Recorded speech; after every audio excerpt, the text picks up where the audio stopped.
Hello, today we're going to talk about how to counter the King's Gambit. So the King's Gambit starts with e4, e5, and then f4 defines the King's Gambit. So white is immediately giving up this pawn, allowing us to take a free pawn because in return, they're going to get some counterplay in the center. They're going to be able to put their two pawns here and be pretty happy. So right away, taking on f4 is it's kind of dangerous. You can definitely get away with it, but you have to know what you're doing for sure. So I prefer, and I'm going to recommend this move d5. And what d5 does is it just strikes white back. He just takes a punch and gives it right back. So instead of relieving any of the tension here, we just created more tension because either side could have taken here, and now either side can take here.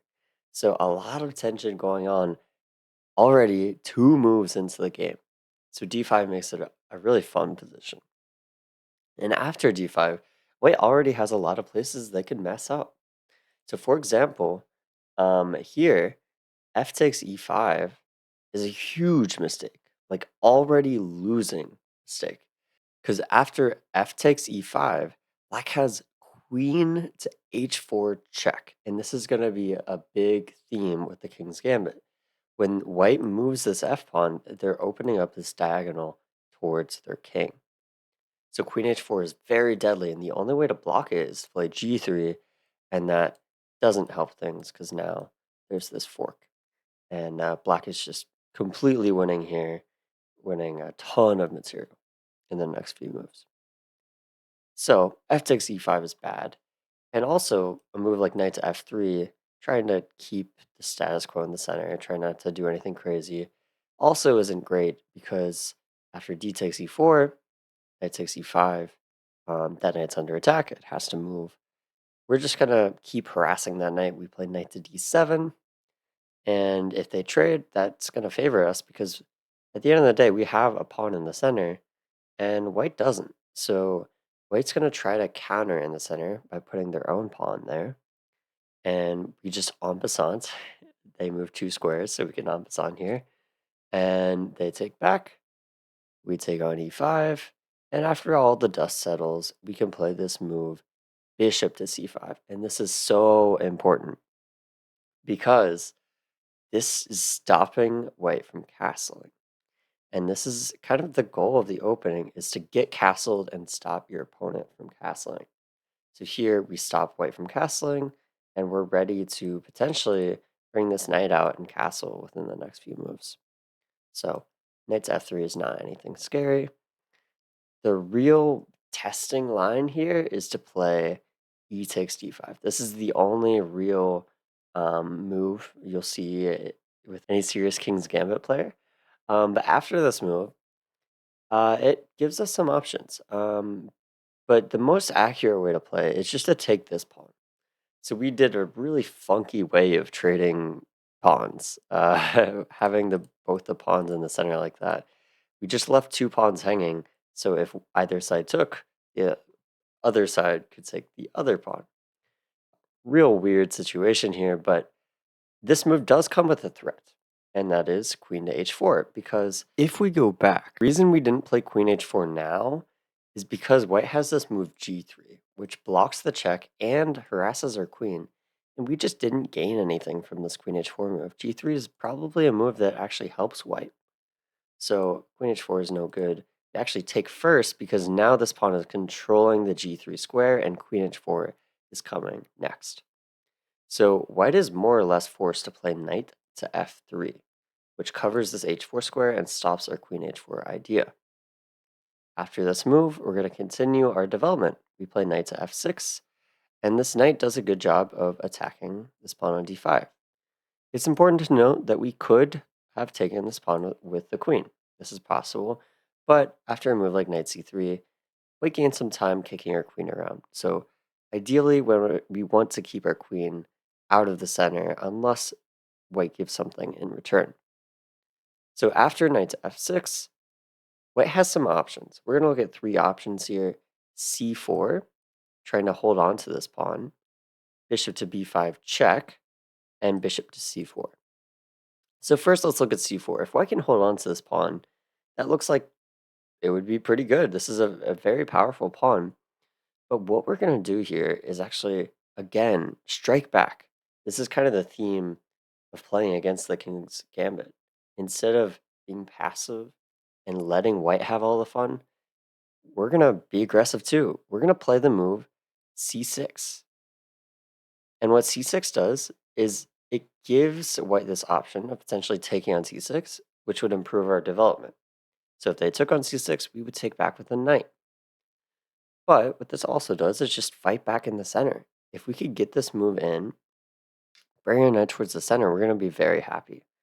And if they don't take on c6, for example, if they play a move like d4, well, we can just take on d5.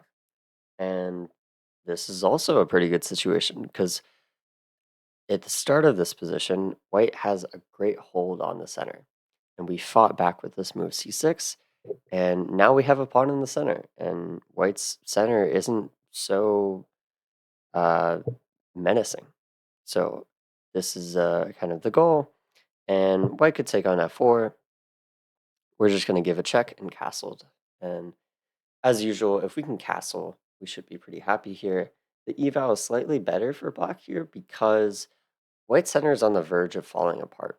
It's very difficult to hold on to all these pawns with bishop to g4 coming, rook to e8, knight to c6, pressure on d4, and pressure down this e file. It's going to be very difficult for white to deal with all these issues. So after c4, again, we're going to meet that with c6. And then if we go back one more move, and then if we go back one more move to bishop to c4, against this, we're actually just going to take on d5. So we have some other options, but taking on d5 is the simplest. We, again, want to get castled as soon as possible. I'm going to keep saying that because it's very important. Um, and taking on d5 kind of helps us clear up the center a little bit. Again, that pawn on d5 is really annoying, and we don't want to just leave it there. So we want to fight back. That's why we just take it. Because in this line, a move like c6 isn't necessary because we can just take it. We don't have to play a move like c6. Instead, our knight can still come to c6 later. So after knight takes d5, white's going to castle. And what's important here is that we don't let white take over this e file and use it to their advantage. We don't want to let them keep our king in the center, put pressure down this e file that stops us from castling. So right away, we plug this e file with bishop to e6. And after bishop to e6, white can play a lot of moves. We'll just say they play bishop to b3. And now there's a lot of flexibility in this position. So what I really like about this position, we can play knight to c6, and we could actually castle either side. We could play bishop to d6 or bishop to e7, and either castle kingside or play queen to d7 and castle queenside.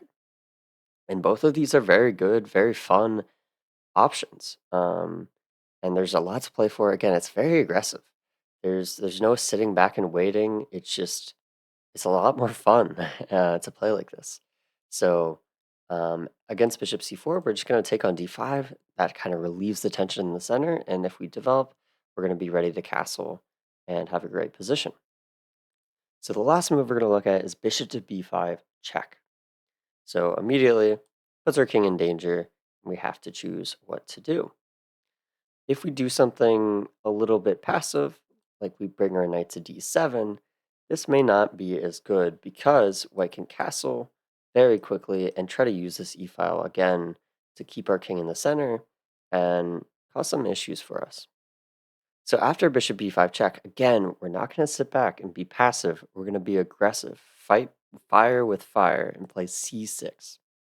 So what c6 does, very similar to that c4 line, is it helps us, if white takes, to bring that knight to c6. So for example, if they take, we're ready to take back with the knight. And then if white plays a move like d4, it's also important to note here that castling, we're setting up kind of a trap here. Castling is really bad. It actually loses on the spot. because we always want to pay attention to checks, captures, and threats, and undefended pieces. So if you look at the undefended pieces here, this bishop sticks out like a sore thumb. And here, queen to b6 is both a check and it attacks the undefended piece, so it wins the game. So anyway, d4 is probably a better option instead of castling here. And after d4, a move like bishop to d6 is very solid. Again, preparing the castle, holding onto this pawn, and developing. A great move. And if castles, we should be very happy with this position. Our bishop's ready to go to g4. We're pretty much done with our development, and our king is very, very safe here on g8. The last thing I want to mention is because this pin, it looks very enticing for white to play d5 and attack the pin piece. But here we have a nice little tactic. Knight takes d5.